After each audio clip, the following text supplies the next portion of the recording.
Banner of war के last episode के अंदर हमने देखा था कि यहाँ पे हमारा आयरन मैन जो है वो ज़बरदस्त तरीके से हल्क के ऊपर एक ज़बरदस्त किस्म के आर्मर को लेकर आता है जो कि सेलेस्टियल हल्क बस्टर आर्मर होता है। और वहाँ पे हम देखते हैं कि उसके और हल्क के बीच एक ज़बरदस्त किस्म का मुकाबला होता है और वहाँ पे थॉर खड़ा होकर आयरन मैन की मदद कर रहा होता है। लेकिन हमने देखा कि किस तरीके से अब पूरे के पूरे हल्क की जो पर्सनैलिटी है उसको इनक्रेडिबल हल्क ही कंट्रोल कर रहा है, ना कि बैनर। और इस वजह से उसको ऐसा लग रहा है कि अभी भी वो एक सिमुलेशन के अंदर है और इसलिए वो आयरन मैन और थॉर को मारने की हद तक चले जाता है और रुकने का नाम ही नहीं ले रहा होता है। लेकिन वहीं पे जब ओडिन उसको अपने हैमर के जरिए पिन डाउन करने की कोशिश करते हैं तो उसके अंदर की जो सारी की सारी गामा एनर्जी जमा हो रही होती है वो एक जबरदस्त किस्म के धमाके के अंदर बदल जाती है। आयरन मैन के आर्मर को बर्बाद करने के साथ साथ वो पूरी की पूरी एनर्जी जो है हमारे किंग थॉर को इनक्रेडिबल हल्क के अंदर ट्रांसफॉर्म कर चुकी है। तो अब आगे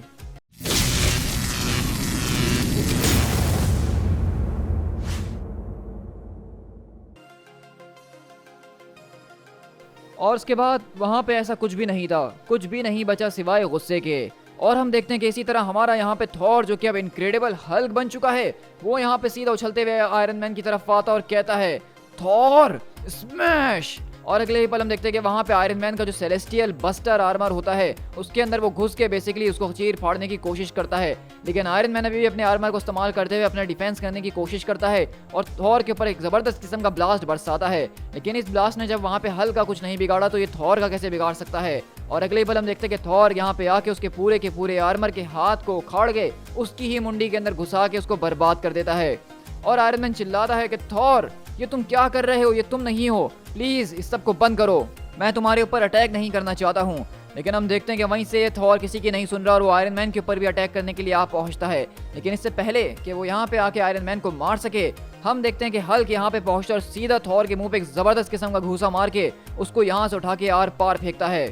और वहीं पीछे पलट के वो देखता है तो आयरन मैन बोलता है कि ब्रूस ये तुम हो।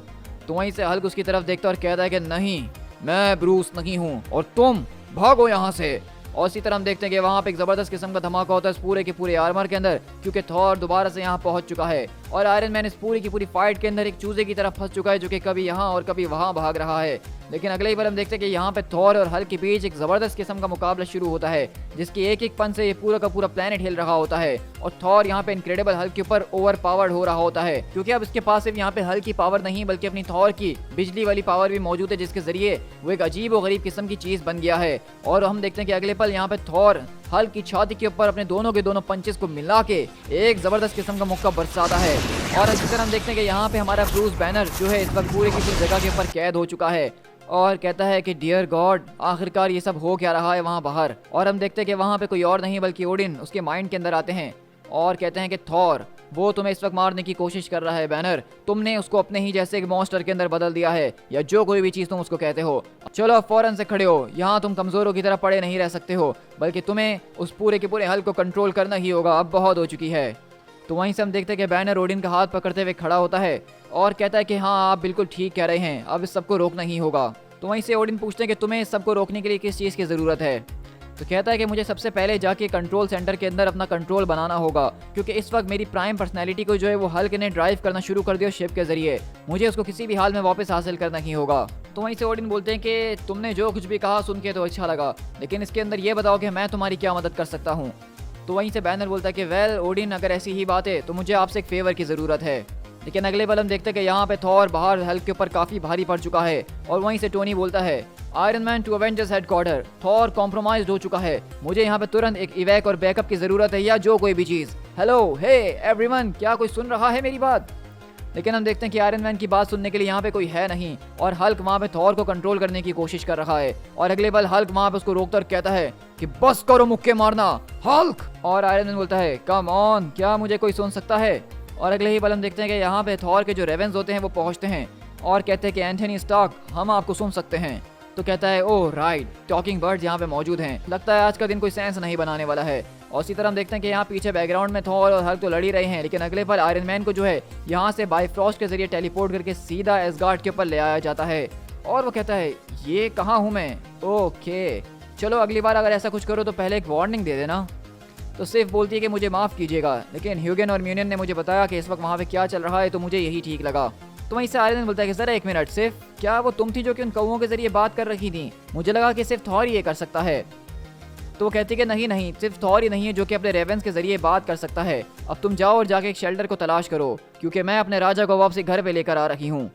तो आयरन मैन बोलता है कि एक मिनट मेरी बहन, जरा आराम से, तुम यहाँ पे थॉर को लाने का सोच रही हो एसगार्ड के ऊपर। तुम शायद इस वक्त ये सब नहीं देख पा रही हो कि उस वक्त वहाँ पे चल क्या रहा है। थॉर अब थॉर नहीं रहा है, बल्कि वो कुछ और ही बन चुका है इस वक्त। तो सिर्फ पीछे पलटती और कहती है कि मैं हर एक चीज को देख सकती हूँ। हाँ, मैं जानती हूँ कि थॉर इस वक्त अपने कंट्रोल से बाहर हो चुका है, लेकिन अगर उसको रोका जा सकता है तो उसको सिर्फ एक एसगार्डियन तलवार ही रोक सकती है। और अगले ही पल हम देखते हैं कि बेसिकली यहाँ पे थॉर, उसने हल्क से जबरदस्त किस्म की पिटाई तो खा ली है, लेकिन बोलता है कि नहीं, थॉर किसी के आगे झुकेगा नहीं, कभी नहीं। लेकिन इसी तरह हम देखते हैं कि थॉर के ऊपर वहाँ पे बायफ्रॉस्ट आता है, जो कि उसको एसगार्ड की तरफ खींच रहा होता है। और सिर्फ बोलती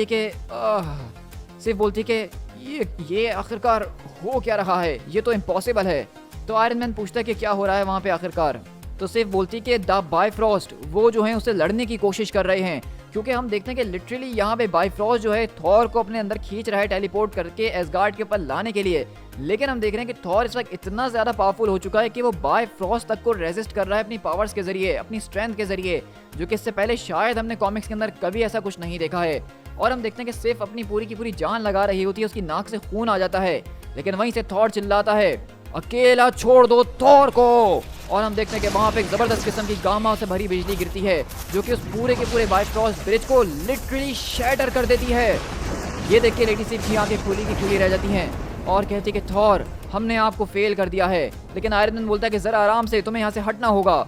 और अगले पल हम देखते हैं कि वहाँ पे जो उनके सामने नजारा होता है, आयरन मैन और लेडी सिफ दोनों ही अपने होश को खो बैठे हैं, क्योंकि हम देखते हैं कि वहीं से लेडी सिफ बोलती कि नहीं, ये तो पॉसिबल हो ही नहीं सकता है। उन्होंने पूरे के पूरे रेनबो ब्रिज को तोड़ दिया है, बायफ्रॉस्ट खत्म हो चुका है।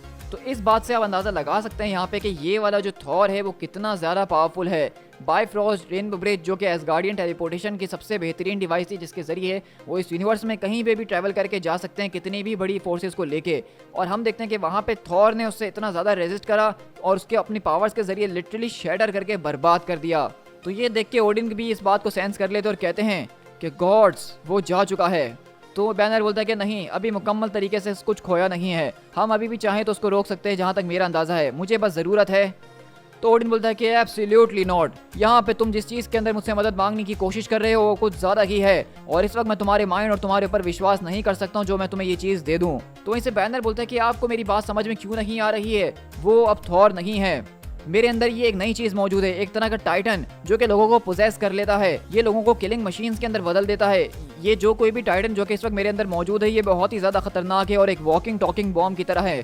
तो इस वक्त अगर आपका प्लान ये है कि मैं हल्क बन के उससे मुकाबला करूं और मैं उसे टो जाके लड़ने की कोशिश करूं, तो थोड़े ही वक्त के अंदर टाइटन जो है वो मेरे ऊपर काबू पाना शुरू कर देगा और मैं एक अलग ही चीज के अंदर बदल जाऊंगा। और मेरे ख्याल से आप उस चीज को देखना बिल्कुल भी नहीं चाहेंगे, क्योंकि वो सिर्फ थॉर का नहीं बल्कि हर एक चीज का अंत होगा। तो बताइए कि आप मेरे ऊपर ये फेवर करेंगे ओडिन या नहीं। तो हम देख रहे हैं कि बेसिकली हमें यहाँ पे ब्रूस बैनर एक्सप्लेन कर रहा है, उसको इस बात का अंदाजा है कि उसके दिमाग के साथ कुछ ना कुछ मसला चल रहा है, कोई एक ऐसा वर्जन है उसका जो कि टाइटन के नाम से है और वो लोगों को पोजेस कर लेता है और तब जाके ब्रूस बैनर या हल्क किसी का भी उसके ऊपर कंट्रोल नहीं रहता है। और उसकी झलक हमने जो है पिछले अपने स्टोरी आर्क के अंदर देखी ही थी। लेकिन अगले पल हम देखते हैं कि यहाँ पे थॉर जो है आसमान की तरफ देख के चिल्ला रहा होता है और कहता है, हाँ, रेनबो ब्रिज थॉर से डरता है, रेनबो ब्रिज यहाँ से वापसी चले जाओ और कभी लौट कर मत आना। हाँ, ये क्या है। और अगले वाले देखते हैं कि वहाँ पे थॉर का हैमर म्योनियर उसकी तरफ आ रहा होता है, जिसको देख के थॉर मुस्कुराता और कहता है, आओ मेरे हथौड़े मेरी तरफ। इसी का तो इंतजार था। लेकिन हम देखते हैं कि वहाँ से वो हथौड़ा जब थॉर उसको पकड़ रहा होता है तो वो उसके हाथ के ऊपर उसको मारता हुआ आगे बढ़ जाता है। हथौड़ा थॉर को हर्ट कर रहा है, ये क्या चल रहा है आखिरकार। उसी तरह हम देखते हैं कि बैनर वापसी आके अपनी इस पूरी की पूरी कुर्सी के ऊपर बैठ चुका है, हल्क के कंट्रोल को ले चुका है। और अगले पल वहीं से ओडिन पीछे खड़े हुए बोलते हैं, तुम जो कुछ भी करने का सोच रहे हो, तुम इस बारे में श्योर हो ना, ये काम तो करेगा। वेल, इस सब को पता करने का सिर्फ एक ही तरीका है कि हमें इसको करके देखना ही होगा। क्योंकि अगले ही पल हम देखते हैं कि बैनर यहाँ पे जिस फेवर की बात कर रहा था ओडिन से, वो ये था कि दरअसल ओडिन अपनी हैमर के ऊपर से एन्चेंटमेंट को हटा के वो हल्क के हाथों सौंप दें, यानी कि हल्क जो है म्योनियर को वील्ड कर सके। और अगले पल हम देखते हैं कि ओडिन बिल्कुल ऐसा ही करते हैं और जैसे ही वो हैमर म्योनियर हल्क के हाथ के अंदर आता है, वो उसको जमीन के ऊपर मारता है, जिस तरह से डोनाल्ड ब्लेक उसको जमीन के ऊपर मार के थॉर की फॉर्म में आता था। और वहीं से थॉर बोलता है कि तुमने थॉर के हैमर को चुराया है। और हम देखते हैं कि वहीं पे अगले पल जैसे ही ब्रूस बैनर जमीन के ऊपर उस हथौड़े को मारता है, वहां पे एक जबरदस्त किस्म की बिजली गिरती है और हम देखते हैं कि यहाँ पे दरअसल कुछ और नहीं बल्कि इनक्रेडिबल हल्क वो थॉर के अंदर बदल चुका है और उसने म्योनिर को वील्ड किया हुआ है। मतलब इस पॉइंट पर आके ये कॉमिक इतना ज्यादा क्रेजी हो गया कि इससे ज्यादा अब शायद कुछ और हो नहीं सकता है। लेकिन हर इशू की तरह मैं इस इशू के अंदर भी डॉनी केट से बहुत ज्यादा सरप्राइज हूँ कि किस तरह वो हर एक इशू के अंदर चीजों को और ज्यादा लेवल अप करते ही जा रहे हैं। क्योंकि अब हम देख रहे हैं कि बेसिकली यहाँ पे हल्क के पास थॉर की पावर और थॉर के पास हल्क की पावर्स आ चुकी हैं। तो अब असल में शुरू हुआ है बैनर ऑफ वॉर और वहीं से हल्क अपनी आंखों को चमकाता और कहता है, तुम इस हथौड़े को वापसी हासिल करना चाहते हो तो आओ और इसको मुझसे हासिल करो। और अगले पर हम देखते हैं कि वहाँ पे दोनों के दोनों टाइटन्स एक दूसरे से क्लैश करते हैं, जहाँ पे म्योनिर और वहाँ पे थॉर का मुक्का जब आपस में एक दूसरे से टकराते हैं तो लिटरली जिस प्लेनेट के ऊपर वो खड़े होते हैं वो प्लेनेट बीच में से टूट के दो टुकड़ों के अंदर शेडर हो जाता है। To be concluded in Hulk number 8।